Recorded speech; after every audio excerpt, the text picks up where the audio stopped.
Welcome to part 5.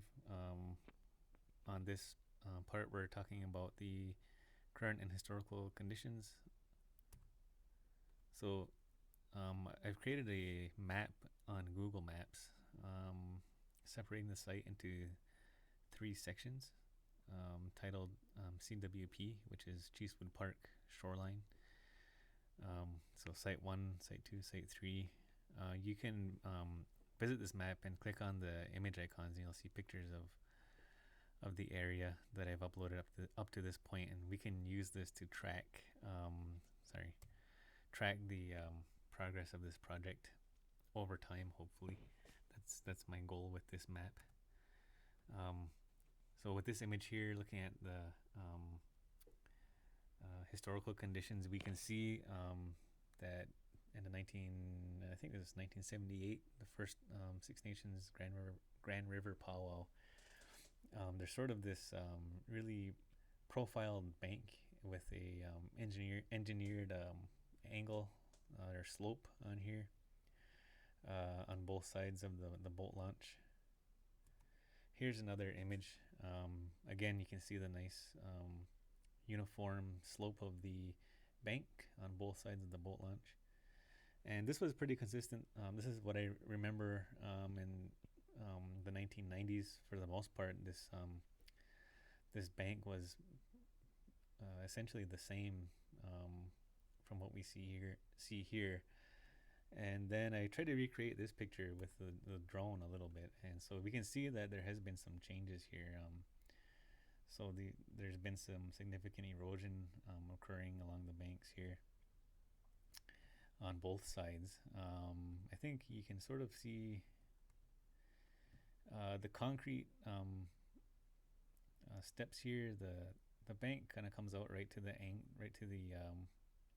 edge of the concrete, and you can see here that's been washed away. So most of this, I believe, has been occurring since around 2016.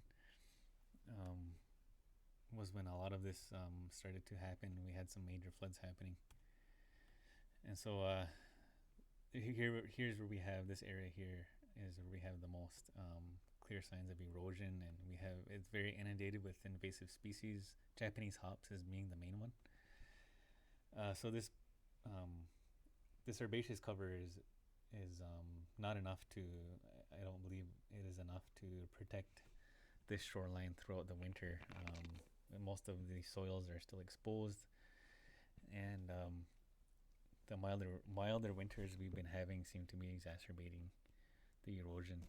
So that nice profiled slope bank we had is sort of almost vertical in some of these areas. You can't really tell, I guess, in this image, but that sloped bank has largely changed. There's also this continuous wave action throughout the summer from increased boat traffic and jet ski traffic that seems to occur all summer. This is the main, hopefully, the main working area that we're trying to have an impact on, and hopefully this does help. So this is the retaining wall. You can see there's some significant erosion happening here, right in this area. Just a quick drone, some drone footage of this overall site that we're hoping to work on here.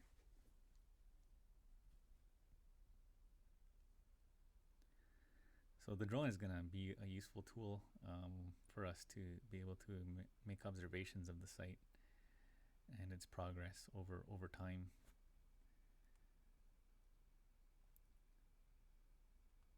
So this is one CWP site, and this is another. Is this little stream or drain that enters here, and then from the stream over to this area, which is the boat launch.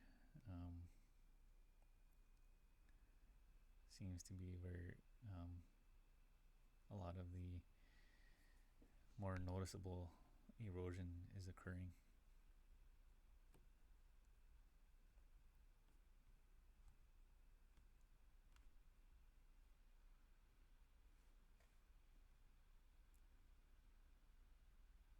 So again, this slope here is almost vertical, almost 90 degrees. Oop. Yeah, so that's pretty much the video. Um, just some more historical descriptions of the site condition. So the massive flooding that occurred in the from starting in the 1830s was due to the deforestation, and as I mentioned previously, by the 1930s, we had reduced the forest down to less than 5% of the original cover, and because of the deforestation and the draining of wetlands, there was periods of time where the river would actually almost dry completely, and the sewage and pollution from upstream settlements, Brantford, Kitchener areas, that's all that would be sort of in the waterway would be these effluents. So some reservoirs were built in the 1900s and installed to help to maintain the water levels. This is just a map of these are Princess Point sites. So Princess Point is an archaeological,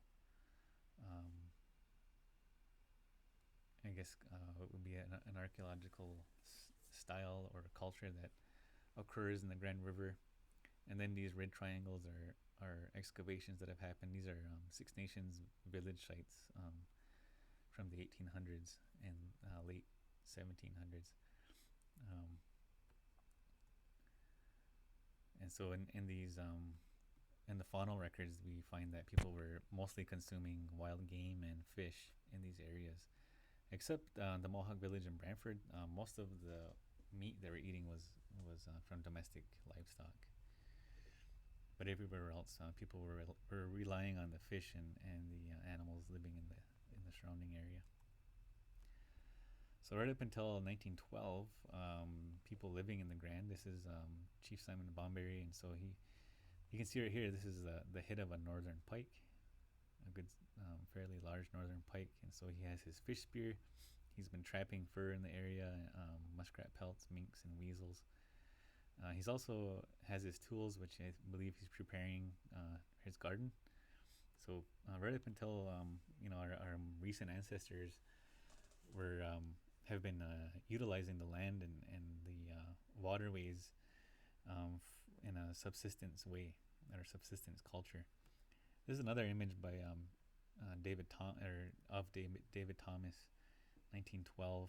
The same year he's constructing a fish trap out of whips or small trees. This is another man, David Sky, and this is his fish trap of the same design. So these were inserted into the creeks and rivers to catch fish in the spring. And so this is this historical condition, site condition we're looking at is what we're looking at is people were utilizing the river and the creeks for subsistence right up until the early 1900s, and people are still to this day hunting and fishing and extracting food and medicine from the river and from the creeks. And so with this project, what we're trying to do is sort of keep our land practices and our stewardship of the land active, because our recent ancestors were still utilizing these resources, just over 100 years ago. And this is an image I took of an eagle, a bald eagle. I believe this is second year plumage. So the eagles were very uncommon when I was growing up as a kid. We hardly ever seen eagles in the Grand. But over the past decade, they've made a big return in our community, and so this is another encouraging sign for us to continue working at habitat restoration and trying to restore and have a healthy relationship with the river and the ecosystem. So that's all I have for this presentation, and there will be more information to come as we launch this project and actually get things going at the park. So Nyawe, you can email all questions to me, and I'm planning on setting up a Zoom meeting to get everybody interested in on the Zoom meeting, and we can discuss things further. So Nyawe.